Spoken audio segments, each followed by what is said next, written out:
السلام علیکم ورحمۃ اللہ وبرکاتہ۔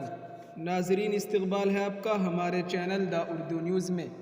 اتر پردیش کے شہر علی گڑھ میں واقع عالمی شہرت یافتہ علی گڑھ مسلم یونیورسٹی کے سابق طالب علم کے اسرائیل کے حملے میں ہلاک ہونے کی خبریں سوشل میڈیا پر خوب وائرل ہو رہی ہے۔ AMU میں شعبہ کیمسٹری سے PhD کی ڈگری حاصل کرنے والے سابق طالب علم مراد ورشگاہ 2 روز قبل اسرائیل کی طرف سے بم دھماکے میں اپنے تمام خاندانی افراد کے ساتھ ہلاک ہو گئے ہیں۔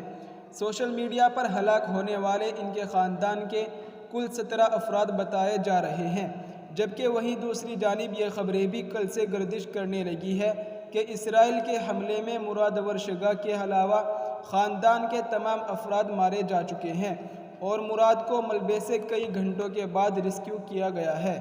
AMU طلبہ رہنما حیدر علی نے بھی بتایا کہ ان کی خود واٹس ایپ پر مراد ورشگاہ کے بھائی عبداللہ ورشگاہ سے بات ہوئی تھی، جو ملیشیا میں مقیم ہے۔ ان کے بھائی نے ہی بتایا تھا کہ مراد اور ان کے خاندان والے اسرائیل کے حملے میں ملبے میں دب گئے تھے، جس میں مراد کو ملبے سے زندہ نکال لیا گیا ہے۔ ان کا علاج اسپتال میں چل رہا ہے۔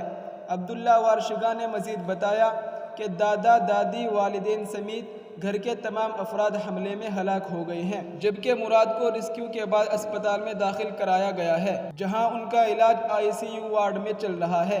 مراد کی حالت اب بھی تشویشناک بنی ہوئی ہے۔ سوشل میڈیا پر مراد کے ریسکیو کی تصدیق ملیشیا میں موجود مراد ورشگاہ کے بھائی عبداللہ ورشگاہ نے کی ہے۔